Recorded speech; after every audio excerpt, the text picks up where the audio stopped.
All right, I'd like to call to order and acknowledge that the press and the public were duly notified in accordance with state law for the Planning Commission meeting at Isle of Palms on August 10th, Wednesday at 4:30 PM. First order of business is approval of the last meeting minutes from July 13th. Motion to approve. Second. Meeting minutes from last month have been approved. Aye. Voted, right? Aye. Good point. Sorry. The meeting minutes have now been approved. The next order is old business, and the first item on the old business is discussion of the transportation element, the comprehensive plan update. And in conjunction with that, we have here Chief Oliveris and Chief Cornett. Chief Oliveris is not here yet. He indicated he would be, but he's not Okay, just yet. But we do have Captain Swain, Jeff Swain, who's gonna fill in for Chief Cornett.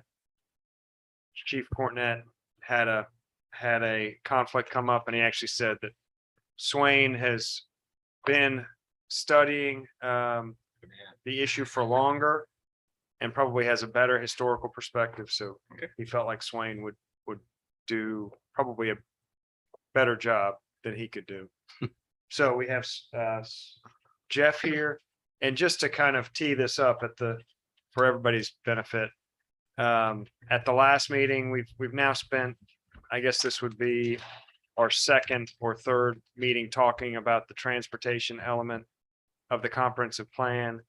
At the last meeting, the commission agreed that it would be useful to have a representative from the two public safety departments here to just generally discuss the trend as they see them, the trends in terms of their public safety challenges with congestion, response times, things of that nature that we may want to include into the comprehensive plan.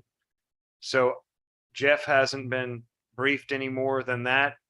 He really is here, I think, just to respond to whatever questions you might have for him. So with that, I don't know if you all want,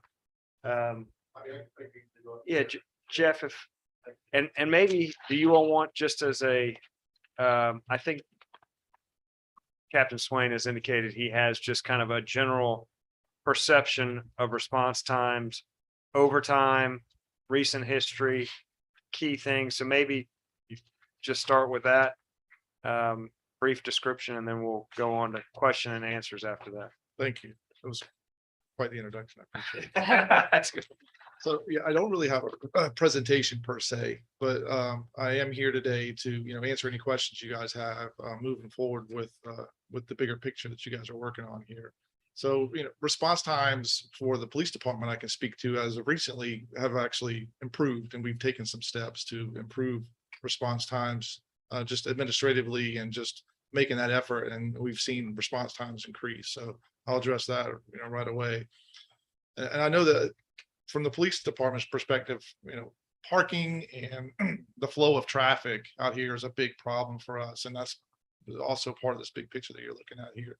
So historically, I've been here for probably 12 years now, and I've seen some pretty good backups on holiday weekends and summertime weekends. And we've taken a lot of different steps over the years. I'm not going to bore you with all the different ones that, some work better than others. Recently, I would say in the last 2 years, I've seen quite the difference. It's actually improved compared to how it's been maybe 5, 6, 7 years ago. And a lot of that's due to, some of the different things we've done, some of the connector stuff, working that light a little bit has helped out. But the biggest thing that we've done in the last 2 years that I've seen the biggest impact is working with the town of Mount Pleasant and controlling that traffic signal at Rifle Range Road. So, we have this bottleneck here, and everybody, whenever the mass exodus occurs, there's only one lane to get off the island that most people use. There is a Sullivan's Island route, but most people use this one. And so we work with the city of Mount Pleasant, and because they have their own traffic management over there that they kind of work under the umbrella of DOT over there, but they have their own traffic management department. worked with them and got that light to be put on a longer cycle, a longer timer. And right now they're running that light at a 60-second interval coming off the connector through that intersection. And that has helped out tremendously. I've seen some of the expected backup times cut nearly in half just because of that, from what I expected the backup to be compared to what I'm seeing out there. So that's a huge thing right there as well. And like I said, I don't really have an actual presentation, and I could ramble on about some of the traffic stuff on and on here. But so if you had any, specific questions, I would love to answer those for you. At those times where the of peak congestion, the moments of interest for all of us, do you think the support from the county has helped in that, you said improvement in response time and support from other? That's another thing that we've done, and that's actually existed for quite a long time here. We recognize the need for assistance on the busiest days. We're a small police department, and when you get that influx of an extra 20,000 people or whatever it is on the weekends, we do right now rely on county deputies. The city pays them to come out on Saturdays and Sundays on the biggest days when we know that we anticipate that congestion. And their primary role out here is to help us with the traffic at the light, and that's where you're going to see them most of the time. The city recently went into a agreement with the county park to where they would actually fund half of one of those 2 deputies. So that's something different that's only just started this year as well, because a lot of the problems, the congestion is coming right out of that county park. So there's a need to help mitigate that traffic flow coming out of that county park and through that light and get them off the island. So you're saying over the past year, they haven't increased the number of deputies, the county, that they've sent over for help on those? Well, we request them, and right now we used to just have the county had like a management officer who would we would tell them what we needed. We would want 1 or 2 each day, and they would fill that need. This year we've switched over and we use the Charleston counties. They have their own off-duty management company, a third-party company that they vendor through that manages it for them. So I just put the request in, and then I get notifications when that request is filled. But we request, the city of Isle of Palms requests 2 each day on a Saturday and a Sunday through this whole season. And their hours run from 10 a.m. to 6 p.m. So that request of 2 was the same as it was last year and the year before, is what you're saying? I can't remember when, it might have been 2 last year, but the year before that might have just been 1. I think we've been actually increased to 2 in the last few years, but it used to be just 1. Maybe 3 years ago. I may be crazy. I don't know. I feel like over the past year, when it is busy out here, I've noticed more county vehicles out here as well, patrolling. Well, I mean, they do have countywide jurisdiction. This is part of Charleston County. And, that's nothing official that we've requested. Well, that their primary duties when they're here is for traffic enforcement. But, there are times when an urgent call comes up where, they do help us out with calls as well occasionally. But that's not their primary duty here. How, and this is not an easy one to answer.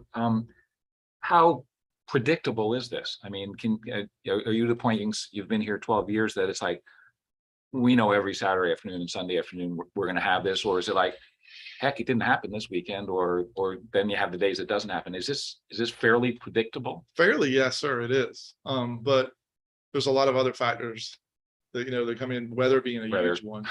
When on a really nice day in the summertime, the inflow of people coming to the beach is staggered just because of their own schedules, people's schedules. They come in here when they want to get here, and that helps to kind of mitigate that inflow. But it's that mass exodus that usually gets us. A thunderstorm nearby or one that hits here can really impact traffic because everybody wants to leave at the same time. Mm-hmm. And that's when we see these, really, really big backups. But even if there wasn't a thunderstorm per se, it always seems like the exodus is always around the same time. But the inflow is not. And I've seen that historically as well. Well, I know, because when I look at the traffic cameras on Saturday or Sunday afternoon, decide whether I'm gonna go out to the store, it's pretty predictable. It's usually 4 to Now- 6. Right, now's not the time. 4 to 6 is not gonna be the time. Yes, sir. That's Right. right. So here's another dumb question. Should we be requesting more people to move more cars? I mean, bad analogy maybe. You go to a football game and 40, 60,000 people leave and they get everybody out. You got state troopers there, you got county people. You go to a Clemson game or South Carolina and they move everybody out. Is that a crazy level of effort? Or, you know, if we have this predictable, we're now going to have 20 or 30,000 people every Saturday or Sunday. Do we need a bigger plan? You know, when you say it like that, yes, it sounds very good. And you know, in terms of physics, that would work really, really well. Our problem is we're the island with the one lane off. So you're only as good as the one lane is good. So that's why working with Mount Pleasant has worked out so well. The 60-second light helps us out tremendously, that light cycle over there. When I see, if I'm out here working and I see the backup getting still out of hand, even with the 60-second light, and the patrol sergeants know this too, or they'll reach out to me and I will reach out to police admin staff over in Mount Pleasant. And they're very good about putting an officer over there at that light because they can manually control the light. And we can get even longer cycles than the 60-second cycle when we request it and when they have someone available, which doesn't always happen, but it usually does. And that helps out even more because it's, you know, like I said, you got the one lane leaving the island. It's only as good as that one lane is moving. So those are some of the best things that we've come up with to help keep that flow going. As far as the one lane problem, I have to admit, I've lived here 25 years. When we have a big backup like that, I've never been brave enough to say, well, gee, maybe I should go down and go over Sullivan's. There's no traffic over there. What happens? Is it just as bad over there, going over to Coleman? Or do they have a different problem at a different time? Or do we have much more problem here? In other words, if we diverted more people over Sullivan's, is there relief there? No, I would say no. I would say no. They typically have the same problems that we have, Mhm. just maybe on a slightly smaller scale. And then, you know, there's other factors over there because if that bridge opens, for instance, it really, if it opens up at the wrong time when there's a lot of people trying to leave, it can really, you know, cause an even worse backup for them than we have at times. So you know, it just depends on different factors. If I may. Yes, sir. One of my questions was kind of to Steve is, would more personnel help in any way with county, Mount Pleasant, sheriff's department? What is there anything that more people could do that isn't being done now? Well, I think on this end, we probably have the right personnel that we need to do the job right now, the people that we're working with. You know, perhaps the agreement with Mount Pleasant could be strengthened and maybe better defined in terms of our, you know, what we need from them on their end. Maybe, you know, that could be an angle that we might want to take. Because right now it's just, you know, the light cycle certainly helps, but when I request Mount Pleasant to help out, you know, they might not be available. So maybe if something was already agreed upon ahead of time, you know, potentially that would, you know, ensure that we were moving the traffic the best that we could when we needed it the most. I think I saw an article or so heard someone talk to us the other day about this. When people get to rifle range, and yes, we're pretty well restricted to one lane until it comes out to two there. How good are we, or how effective are we? There's really three ways to go at that point, but I'm not sure people are really going three ways. You can go either way on rifle range and still get out of Mount Pleasant. You can go straight. It just seems like the predominance is still straight up to 17, and that's what helps build the backup. I would agree with that. For the most part, people tend to go straight through that intersection because they're looking to get access to the more major roads like 17 and 526. So straight through there is where they're heading. But, you know, as long as that light's red, nothing's moving. So that's what causes the backup. There is an additional lane there. It splits into two just before you get to Rifle Range Road. Which isn't used well at any It time. is not used well. It's not very long either. Right. And, you know, a lot of people tend to stay to the left because they have left turns coming up ahead and they're not comfortable with getting over to the right. I get it. A lot of people avoid that right lane. You know, if you were to extend that second lane all the way back as far as you could, back towards the connector, would that make a difference? I mean, it would allow more cars to queue in that area, but which would make some difference, but I don't know if it would be enough to offset the cost of a project like that. So the 60-second light at rifle range, but I'd heard that from the chief before, actually from you. Place with the chief, another meeting, has been a big help. And your other point for what, you know, more people out here isn't necessarily going to help anything because it's all funneled into our 3 roads into one. And to Steve's point, it then goes from 1 to 3 or more.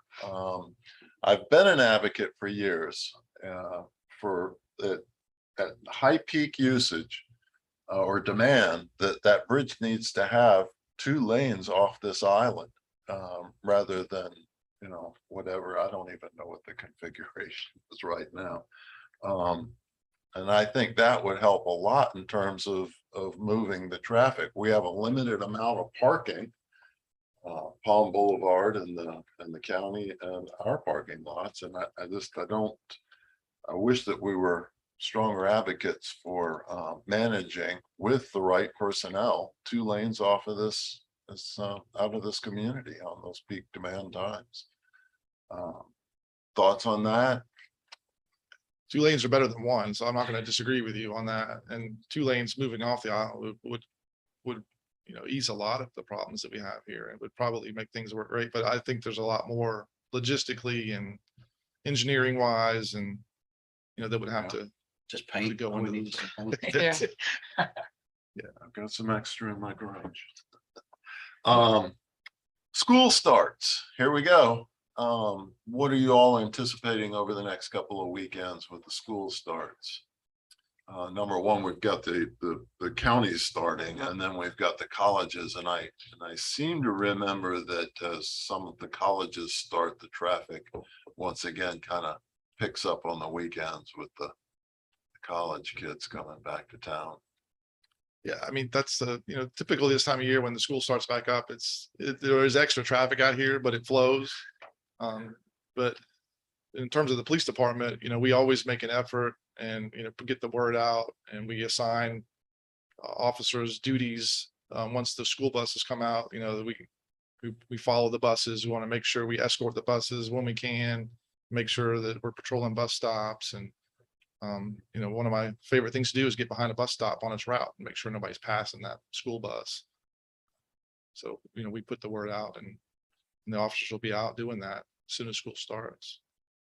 Another quick question about the county park seems to be doing a better job, as well as they don't seem to have the backups they have. What have they done that has changed?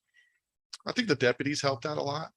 And, you know, so they recognize that need as well, which is probably why they entered in that agreement with the city. The deputy helps out a lot.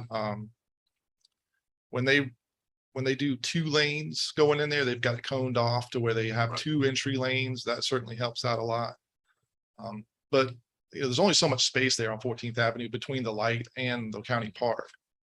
So one of the things that we do on a busy weekend, when we see that line backing up, a lot of times we'll actually just close that intersection off. I'm sure you guys have seen that before, and you know, kind of forces people to go around. They can still get to the county park. They just have to kind of go around the long way and they can queue up other places instead of out there where they're blocking the intersection.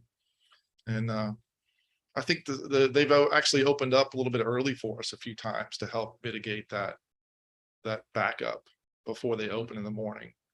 We always appreciate when they do that. They don't have to open up before their posted hours, but sometimes they do, and that helps us out a lot as well too.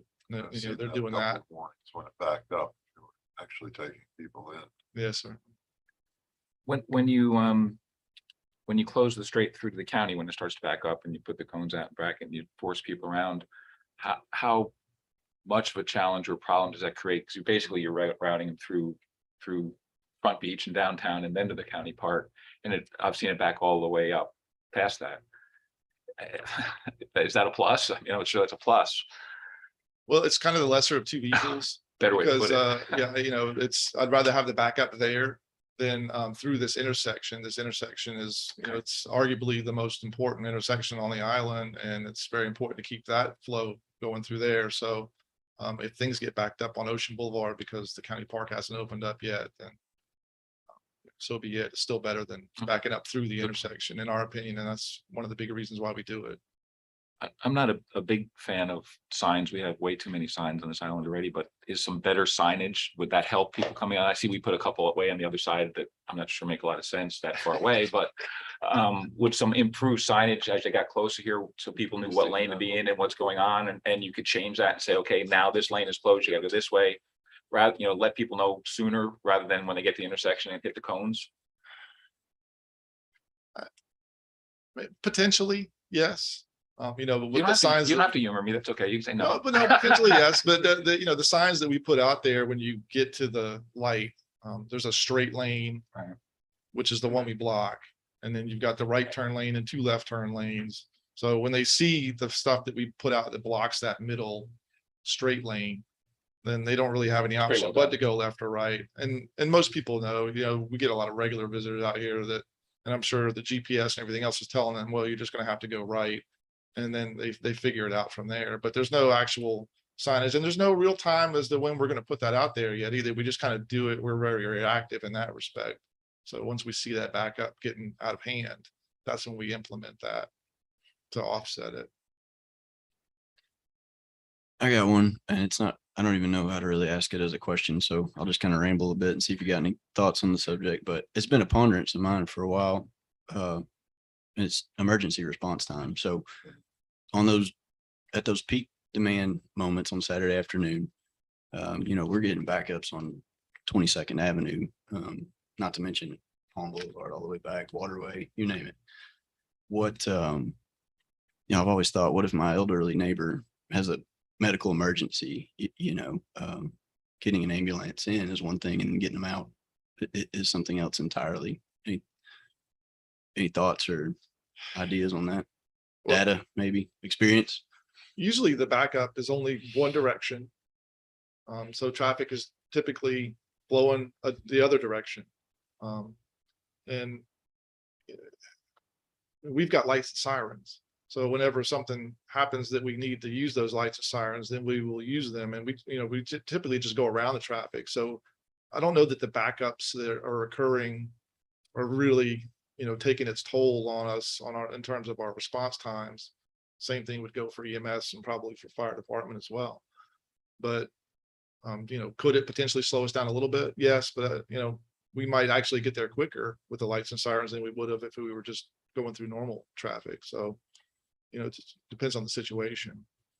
But So no incidents to speak of where you could, we don't have any specific incidents. No, and I think overall, it probably doesn't really affect the overall response because we just tend to go around it when we have to. I mean, there's no way to test this theory. I don't want Right. to. Right. Jeff, I feel like members have said that, and Marty just alluded to it, this thing of backing into Palm, you know, past the avenues more frequently and farther. Have things gotten any worse or different in recent years in that regard, where it's kind of gridlocking into that 21st and beyond neighborhood? And if so, is that attributed to the reconfiguration of Palm, or you have any theories on if that's happening, and if it is, why?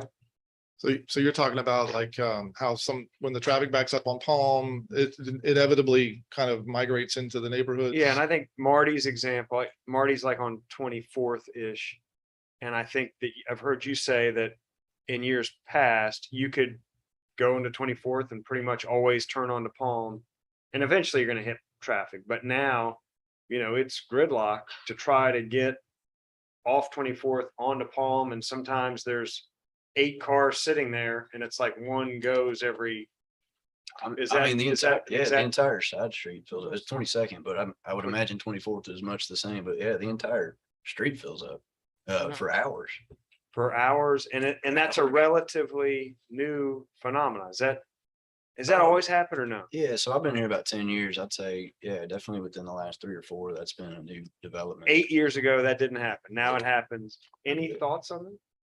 You seen that? I mean, if you, obviously Marty, and I would guess that 22nd, because it's right at the end and maybe people have shot down Hartnett or Cameron to try to get as close to the curve and then if I know I've seen them back down 26, at least that far, just because I've been on my bike or whatever. Yeah. The opportunity to see that. So it's, any thoughts on that? Well, I'm kind of surprised to hear that it's something new, because it just seems to me like that's something that's been going on for a long time. But that being said, I mean, our bigger complaint that we've received would be, like speeders on camera and Hartnett. The folks that are Waterway. cutting, they're trying to get around that line and, maybe cut back in at a better spot. well, that's, a And they do problem it too. quickly. They do Yeah. it too quickly sometimes, and we get the complaints for the speeders. So we've, taken some steps on the busiest days to, be very visible and actually do enforcement on those streets when we can to stop that from happening. Yeah, no, the backups are definitely, it's a newer develop, like I said, probably 4 to 5 years be my guess. I mean, I've got video footage. I always like to get out there on the Right, porch yeah. and toast a glass and take a video. I don't know that anything we've done is causing that, other than just maybe more visitors. I've wondered, I mean, I think so. the time frame. We've done this very kind of incremental thing of you can't park on the side streets. There's a time that you could park on 22nd. Then it was park parallel only. Then it was park. So it almost seems as though, and I think there was a time when they were circling to get going in the right direction because they couldn't angle. But I kind of have wondered if this thing of controlling it, for lack of a better term, it used to be just pack in onto Palm any which way you can. And maybe our trying to control has had a little bit of the unintended spreading. Well, I think we knew it would spread it, but did it create some inefficiencies with people just able to get around in those parts? I don't know. It just seemed to me like the time frame aligns with what you're saying when you started to see it happen. I see the back out. Cause technically you You're back, Yeah, people will back out in the grass. Sorry, there's a way for them to go without backing into traffic. yeah. And I'm up and down there, I don't know how many times on Saturday, and I see people just keep going into the flow of traffic. They're not keeping off the pavement. They're getting into the pavement. They're going right back to the road, right, backing into the road. So as people are leaving, you stop, people back out, you stop, people back Yeah. out. I mean, and that's a Saturday and Sunday. They're definitely not using that extra space to back and Stay. go. You've lived through the parallel parking, head-in parking, diagonal parking a long time. Right. What's your feeling on the evolution of where we are now with the diagonal? I've seen all those, and I really like the setup now. Other than the Um, appearance, but the functionality of it. Functionality, it's organized. It provides clear spots, especially, on the side with this, on the waterway side. It provides those nice clear places for people to park, and there's no question. Whereas people used to get, way too creative along Palm Boulevard. So in my opinion, it's helped out. The organization helps out a lot. But and you're right, though, a lot of people do tend to back up all the way out to the street, but a lot of people don't. I guess it's just personal preference as to what, there's no right or wrong way to do it. We can't. I should count that. I would be shocked to see anybody use the grass space on Saturday. So no noticeable uptick in fender benders then? No more than usual. If anything, that some of the numbers might have actually gone down as well. Yeah. I think it's just I think it's sheer volume. Volume. It is volume. I think those traffic or those parking plans were put into place to deal with an influx and Yeah. increase. And I think it's just coincidental, so sort of to, Yeah.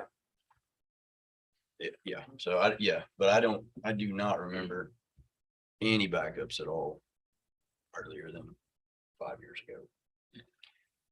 I didn't write it down or anything, spreadsheet, but pretty sure. The coast was clear back then. Add rain and it will take you an hour to get from one side of the island to the other.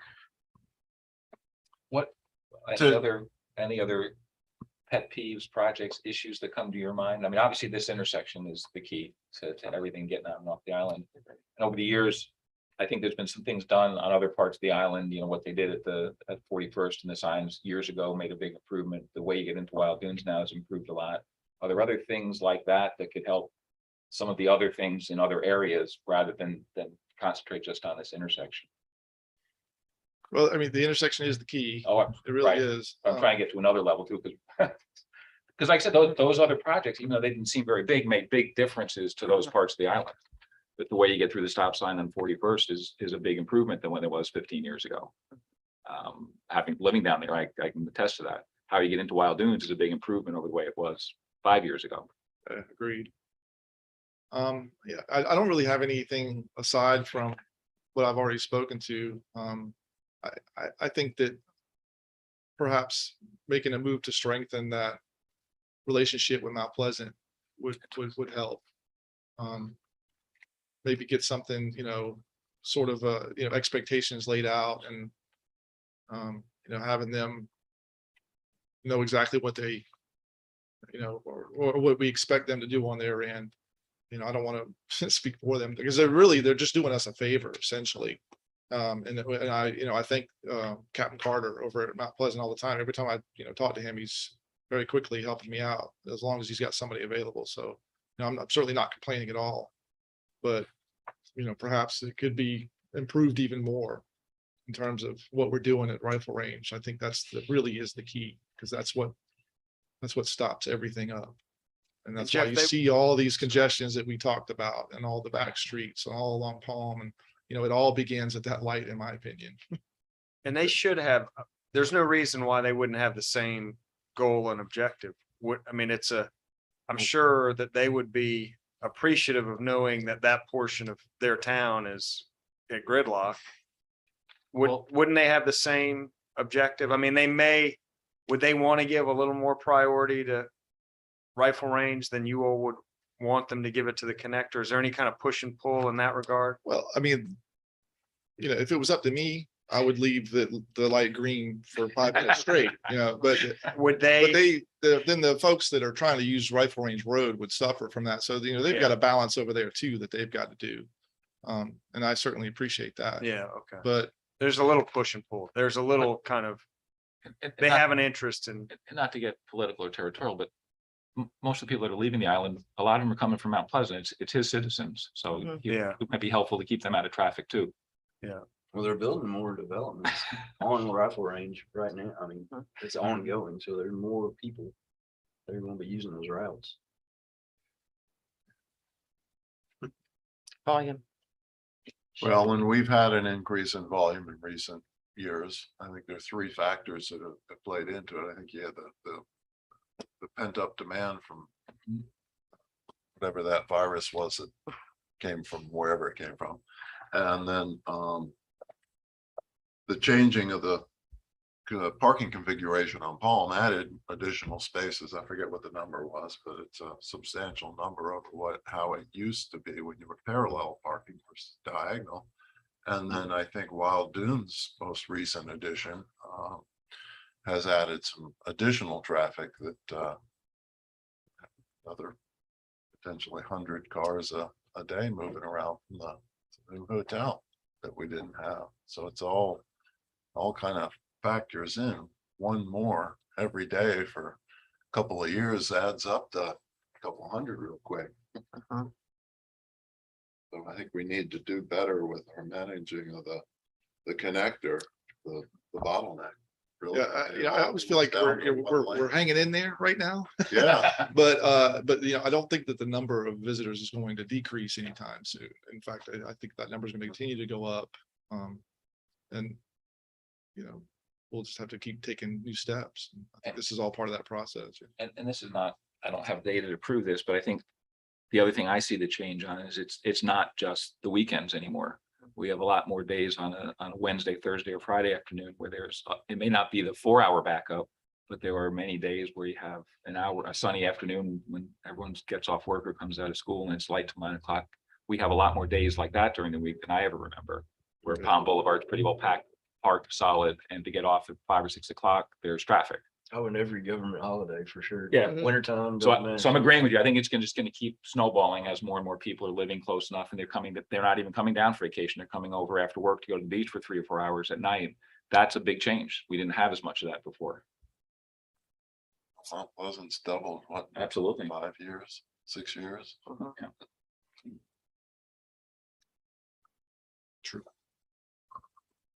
Any other questions? Thank you. Thank you. Thank you. Thank you, Captain. Thank you for having me. I appreciate it. You all ready for Chief Oliveras? Give him the same treatment. So, Chief, just as for introduction, because we didn't really talk too much before now, but the city is in the midst of reviewing the comprehensive plan. At the last meeting, the planning commission was looking at the transportation element specifically. The issue, with congestion comes up, concerns about public safety, response times, how it impacts y'all's ability to do your jobs. So they thought it would be a good idea to have the two departments here today and just talk, really ask you questions and ask for any insights that you may have about the problems, the issues, any solutions that you might see. And for the benefit of you all that don't suffer through the council meetings, the chief is actively looking at an arrangement of automatic response. So I feel like you all have been particularly focused on things like response times and what's happening with public safety response out here. So probably hitting him at a good time where he's particularly focused on response times. So I don't know if you have any just kind of off the cuff observations that you want to share initially, if you want to go right into questions, answers, either way. Yeah, so I'm excited to be your fire chief. I can tell you that. I love being here. I was in Mount Pleasant before as a deputy chief. And so one of my projects as project manager was to implement a traffic preemption system. So I worked with James Aton at Mount Pleasant. He's one of the traffic engineers. And then Brad Morrison, he's in their engineering and development services. So basically, the need over there was we had around 65 traffic lights. And so we had a difficult time with our response times, and traffic preemption is something that was instituted in all those lights. Temple was one of the companies we went through, and Applied Information. Now that technology does have some capability that could be utilized to assist us potentially. That has the ability, if some of those things could be upgraded in those cabinets where it could be accessed remotely, where you could utilize to flush traffic, where an officer wouldn't have to stand at the traffic cabinet to make those changes. I'm not all the way up to speed on what's available now, but with that system that Mount Pleasant has purchased and bought into, maybe there's an opportunity for us. And it's funny, when I was talking to some of Mount Pleasant, those personnel before I came over in engineering and development services, they were laughing. They're like, please don't land any helicopters on Isle of Palms Connector. Let's keep that traffic flowing. So my point with that is they are very aware how that volume and at those peak times, how that affects Mount Pleasant and their citizens and our citizens. So that's a very, I wouldn't say hot button issue, but a very important piece to how their traffic moves and flows, how we send our visitors back across the connector and how they come to us. So there's a great partnership there. There's an opportunity to leverage technology. So I just wanted to bring that to your attention. I can do some research on that if you like, and get back with you with some information about some potential capability that's not being utilized. I'd be more than happy to do that and work with James and Brad on that, or work through Douglas, whatever is or whoever we need to work through. I'm willing to do that.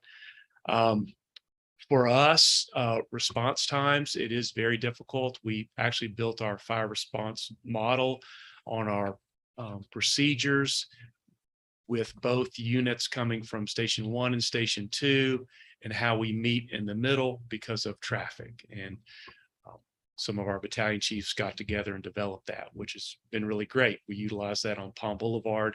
It was Friday night, but we utilized that same response model. Part of that was built on congestion and traffic, because to Captain Swain's point, our battalion chief doesn't have that much difficulty getting to the scene because they're the same size as, a normal SUV pickup. But for example, the EMS unit is 9 feet wide. For Charleston County EMS, it's 12,000 pounds. So for them to negotiate Palm Boulevard or Waterway or some of the side streets with, somebody parked, on the street, it can be more difficult. Our ladder truck, our tower truck, our longest truck is 43, 44 feet long. So that does create an issue. When we leave out of this station 1 and hit this little left or right turn right here, can be problematic at any time of day, actually. But especially during those peak times when it backs up in the turn lane and as we go through. So with automatic aid with Mount Pleasant, one thing we talked about is we could have the ability, if we wanted to purchase traffic preemption, go off the same system. We would put that in our vehicles here, in our fire response vehicles. We could install this light with traffic preemption. And as we go into Mount Pleasant, that would help us be safer as a fire department as we respond automatically, potentially if we did that, or even on a mutual aid scenario, and also allow us to get back to the island quicker. So there's some opportunity there to leverage technology. I was also project manager at Fire Station 4 off 6 Mile, and we used auto turn, which I'm sure all of y'all are familiar with. The CAD designers would use that to help us figure out how we could make tight turns returning into the station using auto turn. And so we've had a challenge here on the front beach, especially during peak times when they're doing deliveries, when the big trucks come in, right? Y'all are aware of that and seen it. So we have that challenge there for response on front beach when we have parking and we have those large delivery trucks. And working with Douglas, there are already some things that y'all have already done to make it a little bit easier for us in those areas of front beach, because our turning radius with those trucks are pretty tight. Chief, auto turn is in the truck, or that's It's a CAD program. CAD program at the office. It's not doing any kind of. Oh, correct. Okay, Yeah. just so showing you the path, mapping the path. mapping the path. That's correct. Yeah, I should have clarified that. But auto turn is great because, you can do a real-time test, but you can have an engineer can look at our tight areas where they are and put in our truck and the value of how it turns, and can say, okay, in these areas, this would be the turning radius, and it could identify problems. So we can do that at a higher level from a planning piece and see how we fit in, to those areas at Wild Dunes that are tight, to Front Beach. This is probably our tightest area. But our people have learned how to negotiate it. They know the trouble spots, the trouble times. And like you said, if it starts to rain, it obviously backs up. Weather has a significant impact. Charleston County EMS, when I was in Mount Pleasant, we were working with them on installing traffic preemption. Mount Pleasant purchased a unit and put it in their Delta supervisor unit. That has been a huge help for their response times. And you'll see that Delta unit out here on our island on Isle of Palms staged. So Charleston County EMS, there's some opportunity to partner with them to help with response times. Even though we have one traffic light, they still have to get from here, get our citizens, our patients to the hospital. And if they can hit all green lights in Mount Pleasant, that gives them a fighting chance to get there in in a good time period where that patient can get definitive care at the hospital, whether it's East Cooper or whether it's, the hospital, Mount Pleasant Hospital North, or if it's downtown at the trauma center. So again, traffic preemption could be something that we could latch onto and partner with Mount Pleasant, find out more about. And again, I'm willing to do that. Chief, is traffic preemption? Same question. Is that potentially something that's on the truck? And it's actually changing the light ahead of them? Sure, absolutely. So it does that via GPS and AVL. So it can change that traffic light up to 2,000 feet prior to you getting to that light. So the I need that on. my- intention, yeah, absolutely. Yeah, When I need bread and butter, I gotta have it. that's right. And it It's does one make a light. difference. One light. It will flow, it will push that traffic ahead of you. And if it's intuitive, if you hit your left blinker, then it will hold all the traffic and give you that left turn. So they have that capability now And their fire rifle apparatus. range at all three of those intersections on the. All 65 traffic lights or Have that. 66 when I left. Yes. So we could piggyback on their system, essentially our Mhm. equipment and our trucks. Yes, sir. Communicate effectively with what's already set up in Mount Pleasant. That's correct. And when And they we- come over here, their units, their trucks could communicate with this box here and they could flow right in. EMS could do the same thing. Yeah, that part makes good sense. Mhm. I was scratching my head there for a minute because we have, if you looked at just the island and vacuum, we have one signalized Yep. intersection. I was like, well, that doesn't make a lick of sense, but yeah, to get people to a hospital facility quicker, going, trudging through all the, follow on traffic that leads into Mount Pleasant, that makes good sense. That's right. Does the county, does the EMS? Were you saying they already do have it? So somebody, They have one. Yes, sir. they have one with this technology that is able to navigate through Mount Pleasant. That's lights, correct. Yes, What sir. about downtown? Yep, they were over Somebody here had to today. Make a hospital trip downtown for some reason to cardiac unit or. Are For- they on the same system? Oh, downtown peninsula? No, they are not. Working through the Chiefs Association, we've talked about it with Chief Curria. He is the fire chief at the city of Charleston. He worked in the city of Durham, and Durham had traffic preemption. So he's aware of its benefits. And for example, Hilton Head, they have that system throughout that entire county of Beaufort. Savannah has the same system. So they can take the patient from the beach on Hilton Head all the way to the trauma center in Savannah without ever hitting a red light. And so for us, it would be great as a, larger community initiative to look at that to where, all our citizens across the county could benefit from that. And so when I was in Mount Pleasant, that's what we were really focusing on, is how could we get other people to buy in? And with Charleston County EMS spanning the whole county, CARTA, there was a lot of potential there. But now over here, looking at it from our point of view, there is benefit as well if we can get Charleston County EMS, because on fully, when they purchase their new apparatus, that they're able to get to the hospital a lot quicker. And it benefits them as well because, obviously the patient, but they can turn around at the hospital quicker. So if their response time is, 5 minutes instead of 15 minutes, then they can get back in service quicker. Obviously the patient can have definitive care, quicker as well. So And how far in advance is the preemptive strike when you get in front of the light? you can dial it in because for example, the fire station there on McCants is pretty close to the traffic signal. There's a couple different signals, so you can dial it in within a couple hundred feet up to 2,000 feet. So depending on your needs. Chief, were you saying that it also could be done completely remotely?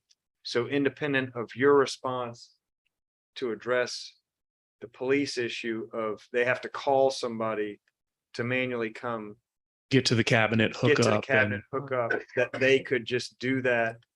If that software were available to that cabinet, they could do that remotely and it would be less of a lift for the town of Mount Pleasant. That's how I understand it, that there is capability there.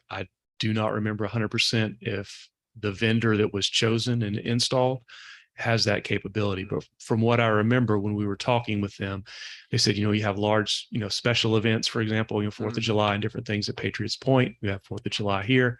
You have that ability to monitor it and not commit an officer to that cabinet and operate it remotely. But I can check on that to see if that is correct and that vendor is the one that has that capability. And give Jeff the switch so he can just. Yes. Full green. He would carry the 100%. football. Yeah. He would be. You guys ready to go home? Yeah. Let's go. Yes, absolutely. So, but there is some technology stuff out there that, like I said, I can get more information if you like. And, but for us, response times can be problematic due to the size of our apparatus and where we're coming from. Well, yeah, so that's I guess to further that discussion, I mean, the technology piece is one aspect, right? So, but you're 2,000 feet in advance and you're sitting on a connector where we no longer have an emergency lane. What do we do about that? And when the traffic backs up past Palm Boulevard, as I pitched it up for Captain Swain, what do we do in those instances? You said it's hard to negotiate the turns. You have people sitting out there. It's just one big parking lot. All the side streets are full. I guess, at what point are we able to do something? What do we do? And how real of a concern is it to you from your perspective? Our people before I've gotten here obviously have been used to it. And one of the first things I was told when I got here was, hey, when you try to get down Palm Boulevard after a rain, or you try to get down Palm Boulevard at peak times, it's very difficult. And so I think Councilman Ward talked about last night. He said, hey, what about a squad concept, and what are some of the values and, the good things and some things that would be challenging.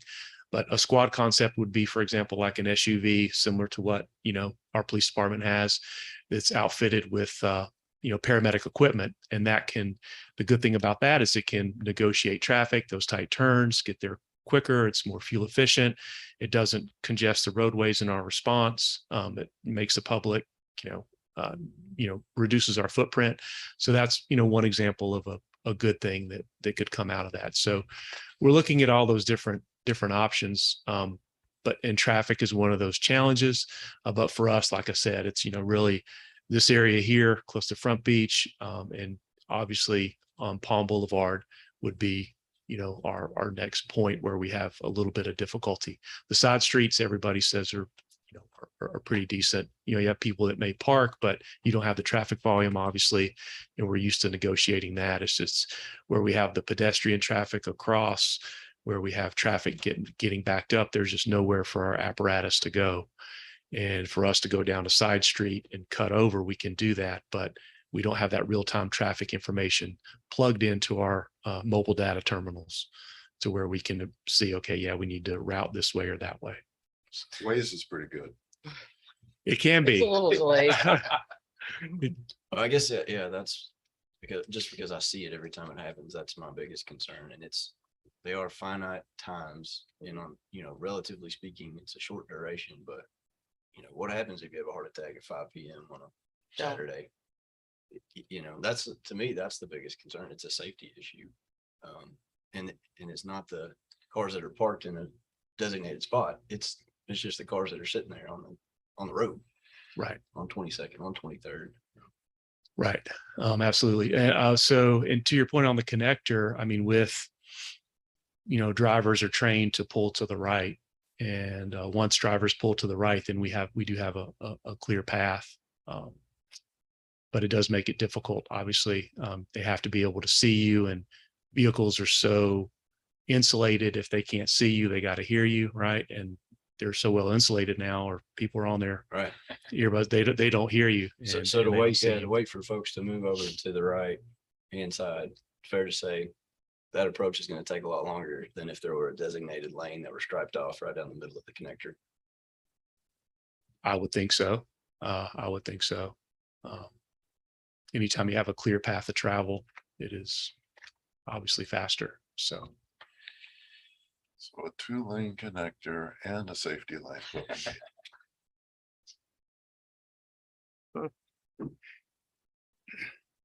yeah. Do y'all have any further questions or does that help at all?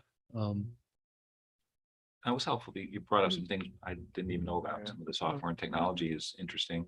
I'll just kind of throw out the same thing. Is there anything we're missing? Is there anything you see that, golly gee, if they fix this, that would be helpful, other than the obvious, traffic sitting on Palm? Are there any other issues? No, I can tell you, I love walking over here and sometimes pretty much all the time, if I can, I'll walk down that way further to avoid. And I do see a lot of, and I'd have to pull our numbers and Captain Swain could probably speak to it better than I could, but this area is a little wonky and our fire trucks do come out. They stop at that stop sign, use due regard, clear traffic, and then go across. I don't know what, from a transportation or traffic perspective, it could be done differently with design, if there's anything better that we could do, but that area is a little difficult for our personnel. It was designed for streetcars. And that was the shed over there where the turnstile used to be, where the condos are right now, back in 1889 or something, when they had the streetcars over here. Yeah, Okay. that was the conductor's house right there, next door here. All right. So that's where your design fault started. Okay. Well, that's interesting. I didn't know that. Find that engineer, blame me. Yeah.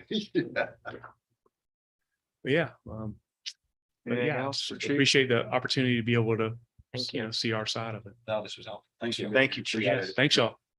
Thank you for your If you service. could snap your fingers, what would you do different with the connector? Yeah. Wow. I Turn don't off know the enough. Recording device. Two lanes. Yeah, I honestly don't know I enough. like you. Yeah, I would have to defer to, some of our design professionals and people that have been here for a while. I don't really know yet. I think over time I might be able to give more feedback on that, but I think traffic engineers could speak to it better than I could. But from an emergency response perspective, we're just so used to people being trained to pull to the right. And I would, if we were able to respond automatic A with Mount Pleasant over time, I could probably get better feedback because we could see on their vehicle response trips over here, what are they encountering? And we'll definitely get that feedback. But right now, I really don't know. I don't feel qualified to answer that. I've sat on the connector a few times. Just a few. And they're slow to move, but they do move for the most part. And it is to the point that you say that the vehicles are either blocked by big trucks behind them, can't see, and it's a last minute, oh, there's something right behind me, and the noise factor. I was hoping you'd say get louder sirens. Oh, they're pretty loud. And just, you may not know the answer to this. I listened to your presentation last night on the automatic aid. And with, you guys will be responding over the connector, some stuff immediately around the connector in Mount Pleasant over. How often, and you probably can't answer this, how often do you think the reality is that Mount Pleasant is really going to be coming over it? Like once a week, once a month? I mean, is it a frequent occurrence that you see that they're going to be coming over here to respond to stuff over here? For us, when we just looked at the numbers, we were looking at 150 responses potentially over a year time frame. Okay. It's definitely hard to quantify because there's so many variables. Right. And when we were going over there, we're looking at around 260 times. Okay. But in June, 33 times. We would have potentially gone last year. July, I think, was 34. That's more than I So- thought. Okay. Yeah, but it's basically those, just our busiest times here, or just would be the busiest times. Typically, we would go potentially over there. But, one a day, we would potentially one or two go over there. They would come over here maybe once or twice a day at most during those peak times. Okay. All right. Thanks, y'all. Thank Very you. helpful. Thank you. Yeah, great. Anything for them, or we ready to let them get home? Thanks, Thank you. guys. Thank you. Yeah, I heard 2 lanes and an emergency lane. That's what I heard. Yeah. Thank you. Oh, I think, didn't you say something, Jeff, about a 5-minute light at Rifle Range? Thank you are all. stirring the- I know, I love it. What I was put on this earth for. Keep it light. Two. Thank you for doing that, Doug. That was great. That was Really interesting. There's some good information there. Yeah. Yes. I mean, I felt like at the end of the day, both of them said to some respect, cooperate with Mount Pleasant. I That's mean, a big Jeff part of it. was saying, some kind of MOU with them that it's not going to be just as they have people available, kind of more of a dedicated program to. Yeah. And I felt like the Chiefs, Oliveris's suggestion kind of dovetailed exactly in, and maybe it's not Maybe some automation. an MOU, maybe it's a gizmo that gives them that ability. So maybe, I mean, interesting. I think they We kind of have, both said the we same have thing. language somewhere in the comprehensive plan about coordinating with the neighbors, coordinating with Right. the neighbors.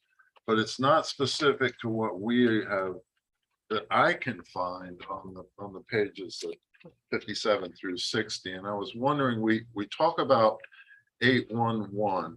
Are we at that point? We're ready to jump in? Yeah, I think so. Sorry. Coordinating with SCDOT staff to ensure so the solutions that are developed can be implemented within the network. I would suggest that we need to add language in there to coordinate with our neighboring communities and SCDOT. Yeah. And then at the very beginning, right in the middle of that yellow paragraph, this study should be done. Doesn't have the word be in there. Oh, yes, should be. Now you're just getting too picky. Other than that, I'm being picky. I know.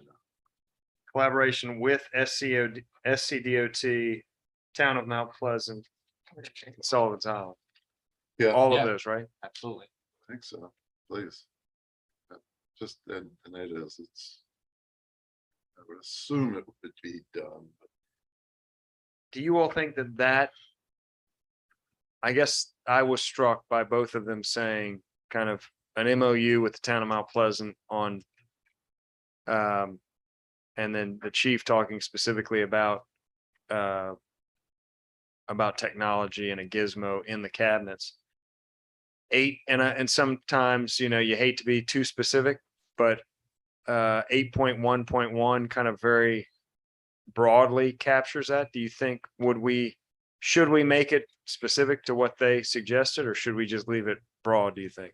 I would add a different bullet. What I was Yeah. envisioning in 811 was more of a traffic study and plan for physical, improvements to the roads, not an MOU or software kind of stuff. So I would add a separate bullet would be my A thought. new bullet. Yeah. That tries to capture both technology and personnel and anything else that it Correct. might take to, Right. I agree with that. is that, I guess, from a contextual standpoint, does it go right after is it 8.1.2? Sure. Don't know Are that they, it matters. are they does it? organized in any sort of level of importance? No. I mean, Go right after 811. they seem kind of co-joined, I guess, so. Yeah. So a new 8.1.1 to partner with, and that one really is specific to the town, right? Town of Mount Pleasant, and specifically the corridor getting off, I think is what not really so much Yeah. going through the Sullivan's Island. That's what I was envisioning. I don't think Sullivan is ever going to be a major play here. So I think working on that Okay. corridor seems to be the higher priority. But we don't want to back them up either. You do, okay. Well. I would say Sullivan's Island too. Well, it would seem to me that, quite honestly, to think big picture, Sullivan has the same problem. So it seems Sullivan's and we should both be talking about Pleasant about, they have the Our same one lane bottlenecks bridge. at the end of our At causeways. both of our and their- causeways, what can we do? So maybe it is the three of us sitting down. Okay. It may not be that we're sending people over there, but they have the same problem we do. I'm sure with the traffic on Coleman. I Do we agree. want to mention, I had never heard of a preemptive traffic, what did you call Traffic it? preemption, Oh, Traffic yeah. traffic preemption system. preemption system. Is that too techy for the comp plan, or is that, I no, think it's a good, to me, it was kind of an eye, What are you thinking when when you're saying that? specifically the hardware and software that Chief Oliveras was talking about that light automatically map, yeah. triggers Right, our lights. we should we should explore the technology, which Specifically includes that. traffic preemption. Yeah. What would be really cool is if you had traffic counters that you were looking at a software program, Waze, and you saw it was red or yellow or green for whatever the conditions are on the roadway. For who? Not specifically public safety. Are you talking about public safety specific or the general Yeah. public? Well, across the board. Let me back up a second, because I'm reading 8.1.4, and it's very specific to the county park. Yep. And it talks about, and I thought we had moved this, identify more efficient methods for ingress and egress to our community. And I thought that, Not to our community, to their park. I understand, but I had Yeah. always thought we wanted that as a bullet point or something specific, rather than implement improvements in transportation facilities to better manage ingress and egress to our community, is always what I thought we were working at. Isn't that what we're getting to with 8.1.5? Oh. Next page. Well, I don't have. Did you print that page? My printer ran out of ink. 8.1.5, I It did. think is the one that's starting to get. Evaluate providing Right. real-time beach parking space availability data to the public to improve efficiency of ingress and egress. That's again a specific task to improve the efficiency. I'm just saying overall, this transportation plan should be Gotcha. looking at the efficiencies of ingress and egress. That's what in my mind, that's what the whole plan should be. How do we get in and out of this community better? How do we manage it better? And here's. And some these are all, bullet these are all, points. right, these are all We- pieces of that. We maybe. do this, we do 1, 2, 3, 4, 5, and now we're developing potentially a 6 with technology and our neighbors. So are you saying do not have a specific, so the issue in 8.1.4 and Chief, I'm sorry, Captain Swain referenced it. That when the county park is not allowing people in because they either can't get in quick enough or they're full or they're not open, that begins to bottleneck. Occasionally it bottlenecks into this We still want specifically into, that. so you're talking about a different, more global Correct. additional strategy. Basically, an additional strategy. So you have one specific to get the county park to deal with their stuff, but then a more global strategy of improving ingress and egress off the island. Is that what you're saying? Yeah, so I'm kind of writing the key issue, bullet number 1, improvements in transportation facilities. Which again, that's very global. Yes. I'm saying be more specific to the ingress and egress within the community, to manage it. I think you'd end Better. up with Oh, so are another, you saying amend the key issue bullet, or are you saying to add a strategy? I'm thinking a key issue. Okay. so I think Am you'd have to break off some of those other strategies then, because they would fall under things other than ingress and egress, right? Didn't we have some other Yeah. Oh, island congestion stuff? I think you'd end up Well, with you've got parking systems two separate goals, right? mhm. also with Right. that. I see it all as transportation. You have an 8.1 goal of improving traffic flow and reducing congestion of roadways of the island. That's 8.1. Mhm. That's our goal. And Sandy, I think what you're saying is tied to that goal, isn't it? You are reducing you're improving traffic flow, which is that goal on and off the island. All right, I'll leave it at that. 8.1 hits it. Okay. Goal 8.1 I'll satisfies leave you. it there. Yeah. You want to specifically say though, ingress and egress? Versus kind of, Yeah, to me inter-island. that, yeah, it just that strikes me more Mhm. specifically than traffic flow. And reduce congestion. Like, I think you could do it that way. I think you just break off the last three or whatever that have more inter-island implications and less to do with the connector. Just a reorganization. That's like so one and- goal, 1 and 2 are the connector. one goal is kind of in and up, Yeah. in and off the island. And then the last three strategies are really Inter-island. inter-island flow. I think that's what you're getting at. I'm not trying to. Yeah, speak. yeah, I just, yes. All right, we agreeing to that? Everybody good with that? Steve's getting. It does it. It's okay with They're you? all there. All right, Yeah. so new, Well,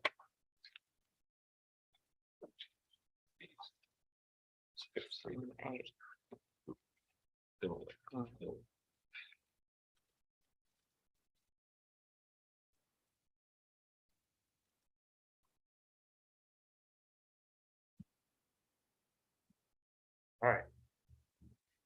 I think that's good. I think it's, I mean, it is two different things. One's kind of getting around and one is very One's specifically. on and off. coordinating with Right, everything out of our environment, one's in our environment. so we'll work, we'll try to pick the strategies that go.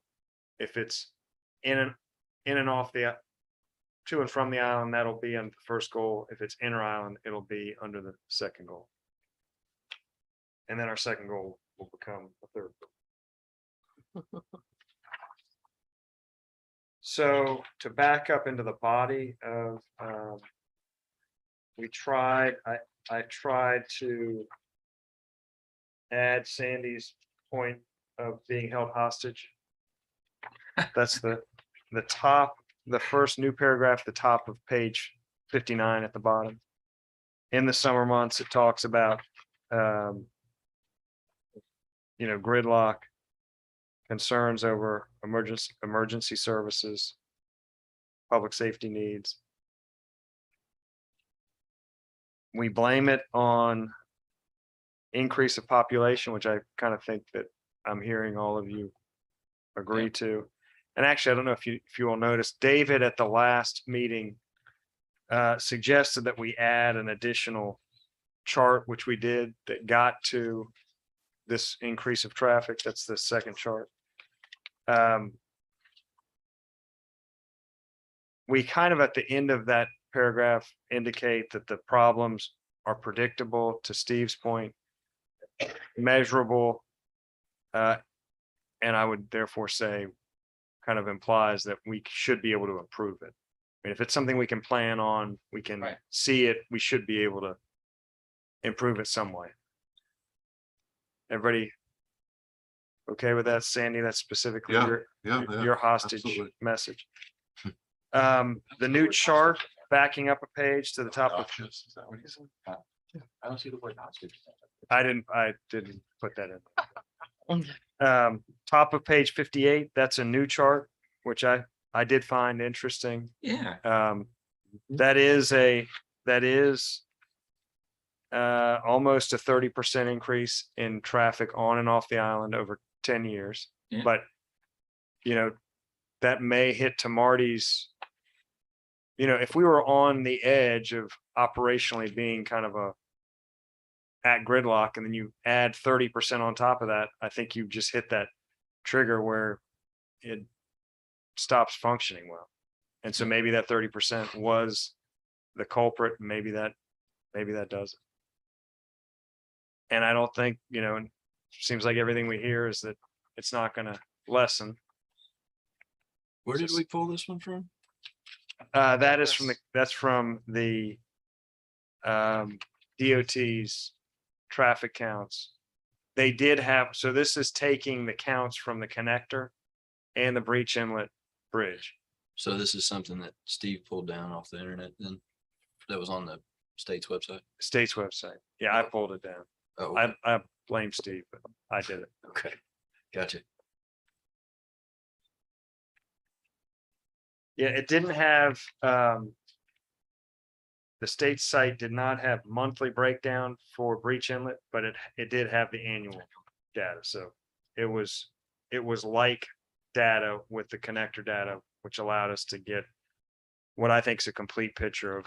Oh, I On think and it's off. great. I think that's a Yeah. great one to include.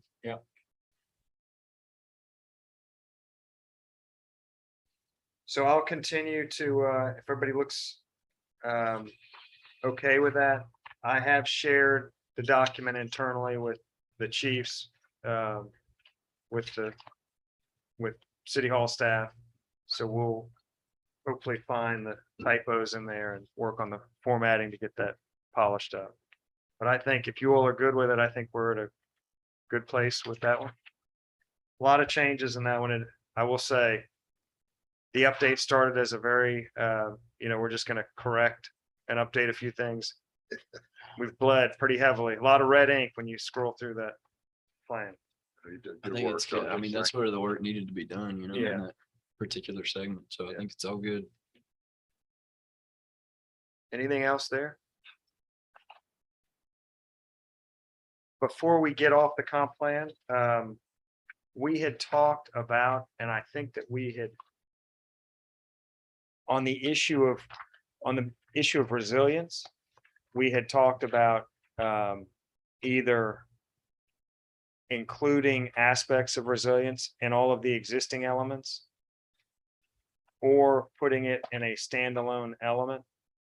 I have, since we started this process, learned that it has to be a standalone element. So at your next month meeting, we'll have a brand new element, resilience.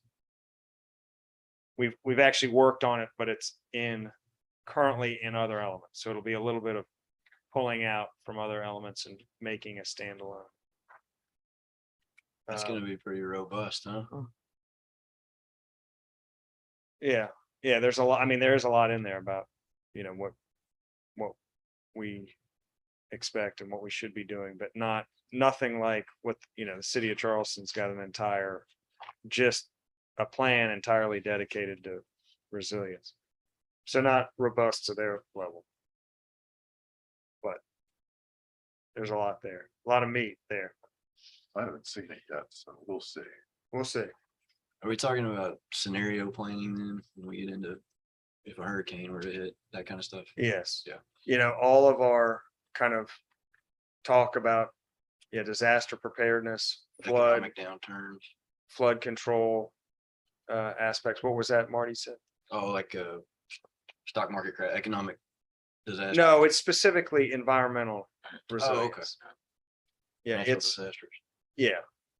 Yeah, it's talking about sea level Sea level rise, dealing with storms. Cause you could expand that more. Yeah, if you- Oh, yeah, If you wanted yeah. to get into other, yeah. That is true. As I understand it, it's supposed to be environmentally resilient, but yeah, certainly being economically resilient. So we can talk about that. And I'll look at the, the statute that describes how it should be approached and give some guidance on that.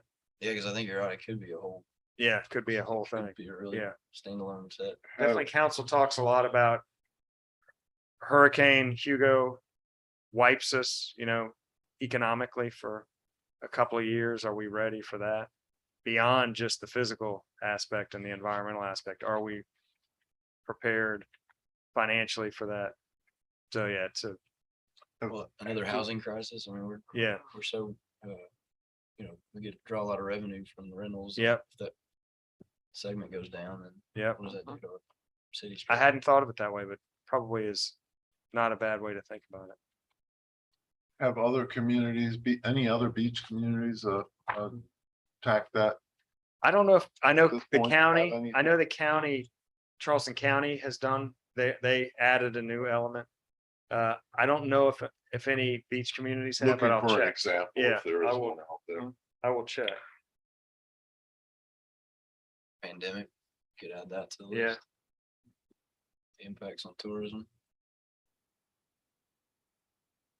And that's all I have for comp plan updates unless anybody has any questions. What other, was it, so would that be the final section then? I can't remember what else we might have left. Resilience, and I don't know that there was, I think we're gonna circle back to population, which should be an easy one, waiting for the work that we're pretty much to the end. We save transportation and I think population till the end. But this resilience one will, so I think we're kind of a couple of meetings from wrapping this up, which would be good. We got sidetracked with short-term rental caps for I was gonna say, about it's a year. been 2 years since Yeah. we started. You think we should start from the top? Give Yeah. it all It's another a look? time to renew. Yeah, yeah, Good segue. Yeah. yeah. Everybody ready for talk about that? Short-term rentals? Steve, it sounds like you have been watching the council kind of progress. Generally, I will say that that topic and y'all's recommendation has been on 2 of their agendas. Last night was the first time that they, as a group, had kind of talked about the recommendations. There was no clear direction out of them yet in terms of what they seemed to be thinking. They did set a series of dates last night for some workshops they were going to have. And they're all kind of middle of, and I'll send these dates out. But they're middle of September. It's like the 12th, you don't know. 14, 21, 28. Oh, the Wednesdays, 14th, 21st, 28th. All plan, I don't think the time had been set. Talked about doing one in Wild Dunes, but currently the plan is to have 3 all at the rec center. The listening sessions, not really session, but it's listening session with facilitator, an outside facilitator coming in listening session with president, not just. So I've heard, there's been a lot of just kind of talk about, well, do we do zones? Do we not do? I mean, very similar to the discussions that you all had initially. So I think we'll just see how the community reacts to it. Received a fair number of emails from, I think, primarily non-residents, objecting to the idea. I think there have definitely been several residents objecting, several residents supporting. Not a huge outcry one way or the other, I don't think, because it's been, at this point. I think when the official, and this ordinance would require public hearings, beyond just the listening sessions, there will be public hearings and readings, which is where, if there's going to be significant kind of pushback or objections, that's where that would come. And I don't know if we've talked about the fact that the city of Folly Beach, they eventually opted to not implement a cap. It had some support at council, but apparently there was some very emotional meetings right there at the end, and they just dropped it. So, Well, their numbers are 180 degrees different from ours. Yeah, They're very high. increasing and ours are surprisingly, Ours are flat. What's our current number? so we 15, are, 1,500? it's over 15. Yeah. It's 50. So we are approaching kind of an all-time high. We definitely, every time, something would be mentioned in an Island Eye or Post and Courier, it'd be 40 more applications, 40 Yeah. more. I think they're slowing down at this point. If people were thinking they were getting some level of protection, I think they went ahead and did that. And I think they've been given ample opportunity if they chose to do that. So, And is it specific to a higher number in any given region than another? Is it- Zone 1, 2, or 3? I don't know that we've mapped, I don't think so. just kind of glancing at it, it did appear to me that a lot of them were in capped areas. which of the caps, we weren't seeing a rush on them in uncapped, proposed uncapped areas. So some of them though had a fair amount of value, you know, they have to declare a value. Uh-huh.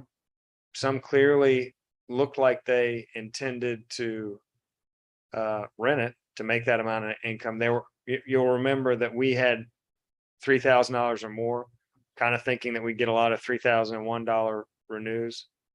We maybe a handful.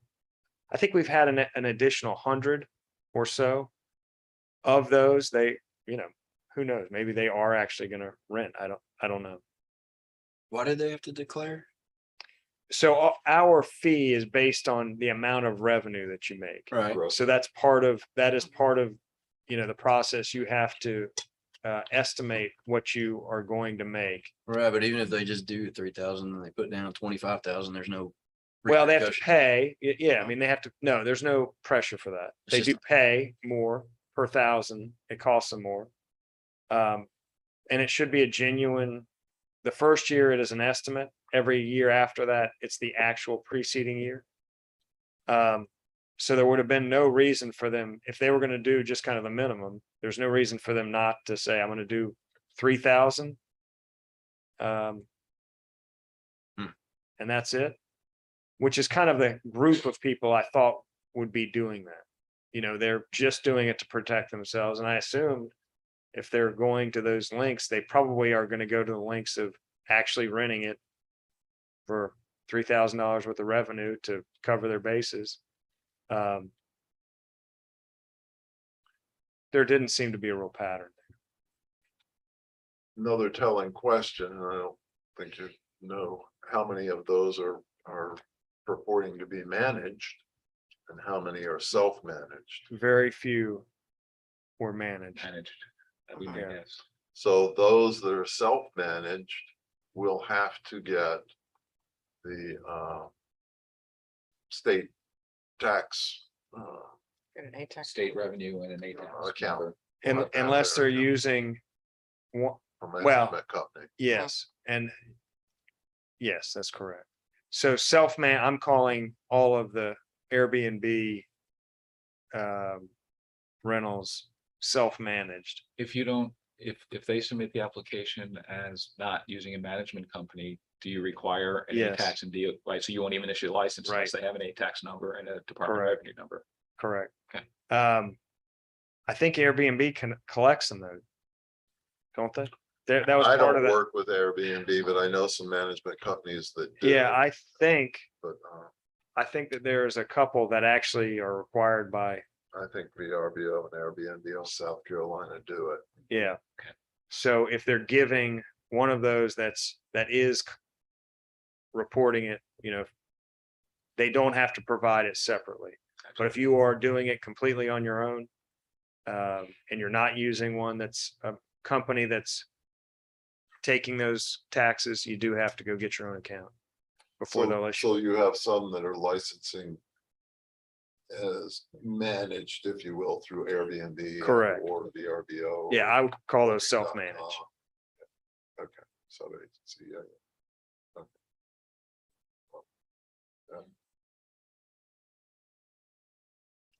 So that'll be interesting to see where that goes.